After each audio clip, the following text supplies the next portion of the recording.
In this video, I'm going to be going through what I've learned about rent to rent, and in particular rent to social housing. The social housing element is a part of investing that I'm really interested in getting involved with, because I want to be able to invest in property as ethically as possible. There's such a bad rap around property investment and landlords at the moment. Being able to give back at the same time is a huge plus, and hopefully a win-win for everyone. So if you are interested in finding out more about rent to rent and finding out more about social housing, keep watching this video. I'm going to tell you exactly what I've learned over the past few weeks and months.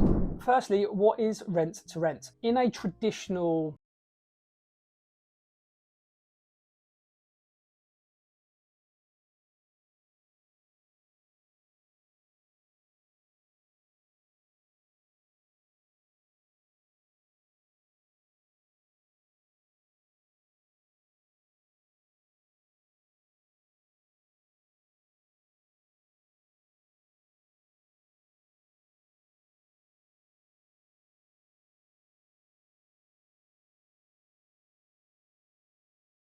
term and agreements that you sign, you will then find a tenant that will pay maybe £1,000 or £1,100 or more than the £800 that you're paying a landlord, and that's where you make your profit. The properties you find will normally be tired, or maybe the landlord is just tired of managing them themselves. So you can add value by refurbishing, or you can add value by just managing the properties. By doing this and adding the value there, you're able to rent the property out for a bit more money. From what I understand, in the rent to social housing element, it works very similar. Have you subscribed yet? Oh, you haven't? Why not? If you're getting some value from my videos, please don't forget to like, comment and subscribe. Particularly comment, because I love answering your questions, and I've learned a lot from the comments of late. People telling me things I've missed out, or maybe even some mistakes that I've made. It helps the channel grow, and it helps me learn more and hopefully help others learn more and educate themselves in property. If you are getting value and you enjoy my videos, click that subscribe button, write a comment, and I'll do my best to answer them as best as I can. Let's get on with the video. So you have your landlord, your middle person, which is you or me, and then you have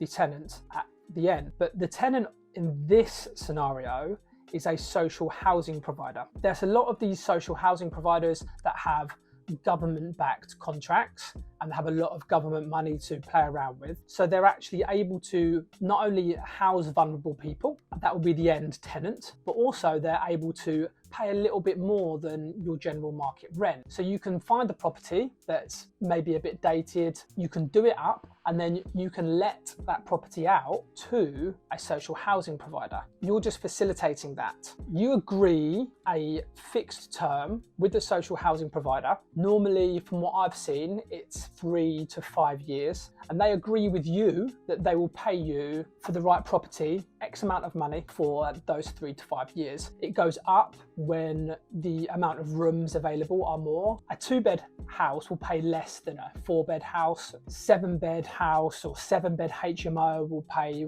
more than a 5 or 6-bed. It's also dependent on area as well as the social housing provider that you are dealing with. From what I've found in my research recently and through contacting a lot of these social housing providers, is the larger social housing providers do not lease property from landlords.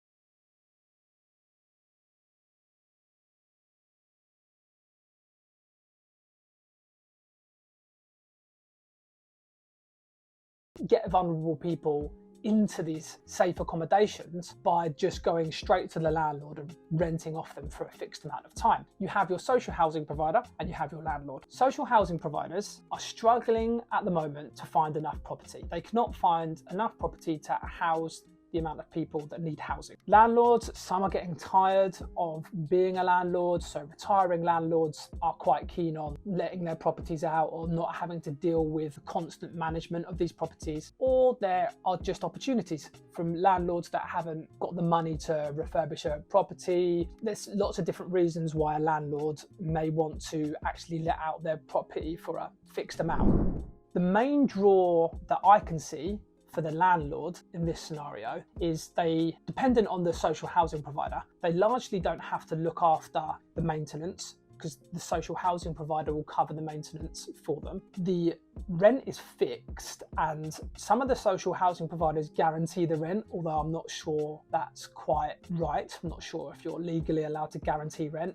Social housing providers can go bust too, so I'm not sure if they can guarantee it, but it's very reliable from what I've found. So they know they're signing a contract with a social housing provider for a long term that's fixed, rather than maybe having to deal with difficult tenants or deal with void periods, etc. The social housing provider does all of that. So they've basically got a tenant in there for 5 years, or whatever the fixed term is. And probably the third most important thing for landlords, or one of the biggest draws for landlords in this rent-to-rent agreement or rent-to-rent style agreement, is that they know that these social housing providers have government contracts or government-backed money, and the government have to hit their quotas too. So it's seen as quite a reliable investment. Signing a contract with someone that has got government-backed cash, you'll sign in a tenant up essentially for a long period.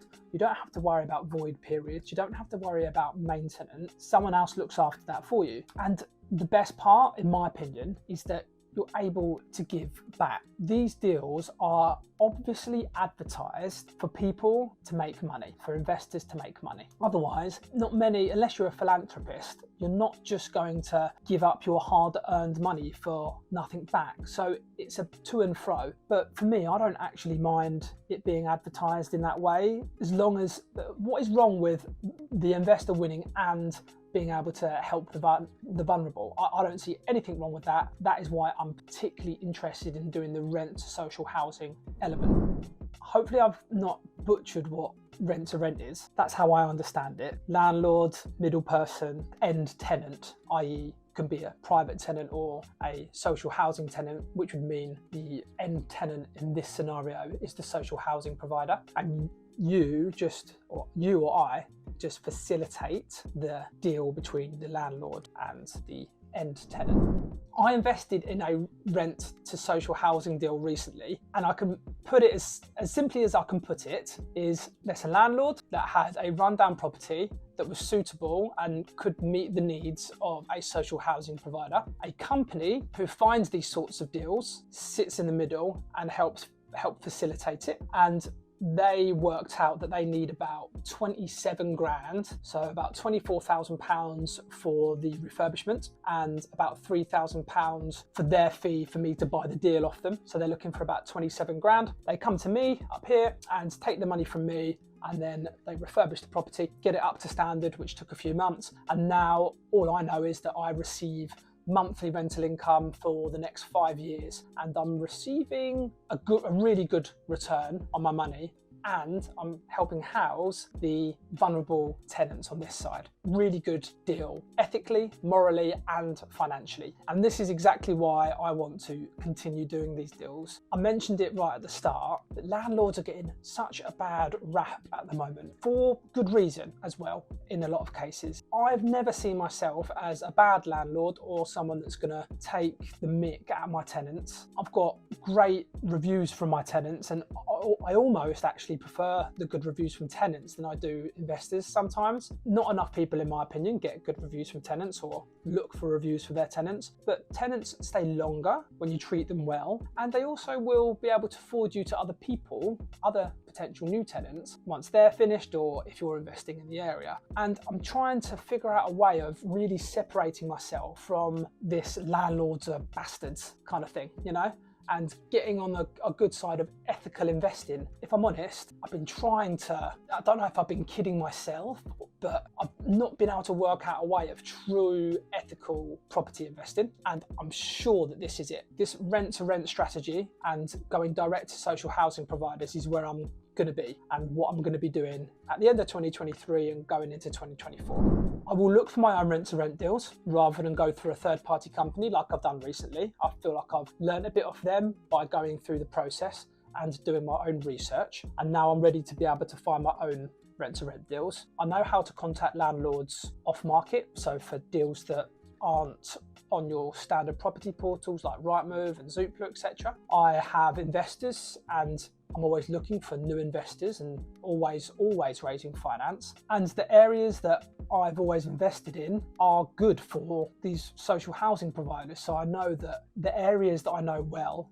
will suit them. But as well as these rent-to-rent deals, I want to be able to go straight to the social housing providers. Rather than landlord, me, social housing provider, I want to be able to go, me as the landlord, straight to the social housing provider. So I want to own the property that the social housing provider are renting, maximising the profits, maximising mine and my investors' profits. That is my understanding of rent to rent and rent to social housing so far. A little bit different from my normal videos because historically I have just explained to you about the deals that I have done. This year, I really want to and will be implementing this rent to social housing strategy and also just this social housing strategy moving forward. I'll do another video